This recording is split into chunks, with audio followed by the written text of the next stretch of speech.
Hello. Hello, my name is Vivi Wijaya from second evening class in English education major. Topic that I pick in this presentation is about word choice. First, I will explain about the importance of word choice. Word choice is an essential element to write effectively, and it's also an important part of any writing type. Choose the words you will use to express your ideas and arrange those words into sentences and paragraphs. By selecting precise words will help you increase the impact you create on your audience. The best writing is when you're able to create a vivid picture in the reader's mind. To make that happen, you might avoid this. Avoiding slang. Most people use slang when they speak and in correspondences, such as emails, text messages, and instant messages. Slang is appropriate between friends and in an informal context, but not in academic writing. Avoiding cliches. Writing that uses cliches often suffers from a lack of originality and insight because they are overused. And last, avoiding overly general words. Whenever possible, avoid overly general words in your writing. Instead, try to replace general language with particular nouns, verbs, and modifiers that convey details and that bring your words to life. Specific words and images make your writing more interesting to read. Second, we will get into defining word choice. In this lesson, we will learn to focus on diction, the words writers choose to express meaning. A small change in word choice can have a big impact. Focus on the clues writers offer through diction, the specific words writers choose to describe people, places, and things. A writer's word choice can reveal an awful lot about how the writer feels about his or her subject. Here is the clues. By making observation and drawing conclusions, you can see particular words and phrases that the author uses. The way those words and phrases are arranged in sentences. Word or sentence patterns that are repeated. And last, important details about people, places, and things. And by observing word choice, here is the example. Sentence A. The school board instituted a strict new dress code. In B sentence, the school board instituted a tyrannical new dress code.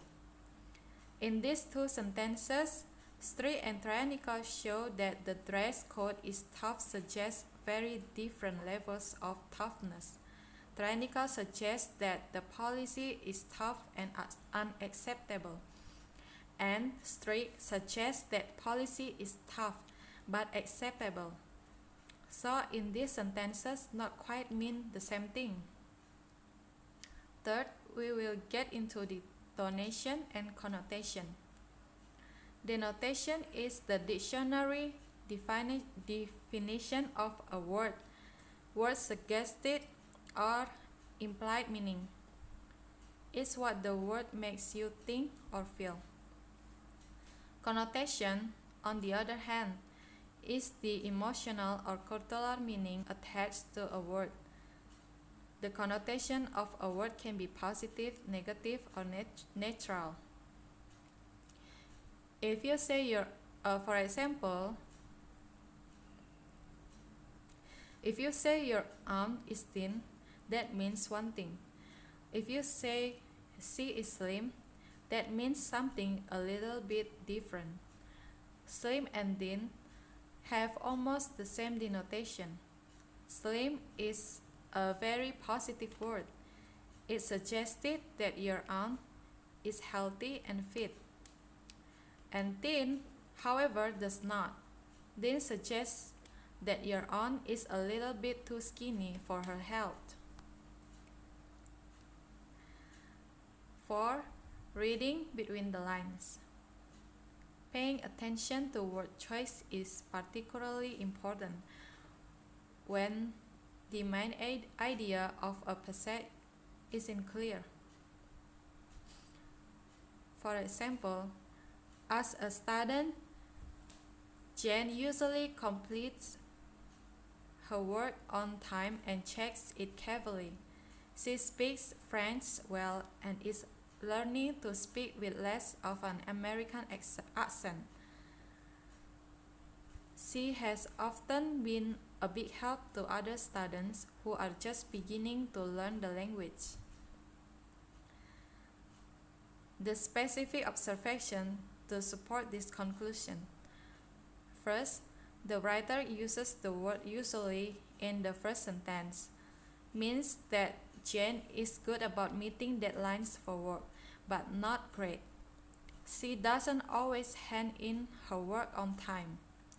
Second, the first sentence also says that Jane checks her work carefully. While Jane might sometimes hand in work late, at least she always makes sure it's quality work. She is not sloppy. Third, the second sentence says Jane speaks French well. This is a positive word, but not a very strong one. Again, she's good, but not great. A stronger word like fluently and masterfully would make a big difference. Fourth, the general sentence also tells us she's learning to speak with less of an American accent. This suggests that she has a strong accent and needs to improve in this area. It also suggests, though, she is already making progress. And fifth, the third sentence tells us that she often helps students who are just beginning to learn the language. From this, we can conclude that Jane has indeed mastered the basics. By looking at the passage carefully, then you can see how the writer feels about her subject. Reminder: a word is simplest part of any language. While communicating or delivering any ideas or thoughts, I must use a proper word. Word choice is a person's choice or selecting of words. There are many factors which determine or compel a person for a word choice. A word choice is an important part of any communication. It is a manner in which something is expressed in words. The choice of words is the style of expression. A person in general chooses words to which he feels comfortable, confident, and simple enough for a general audience to understand. So here is my assignment of presentation. Thank you.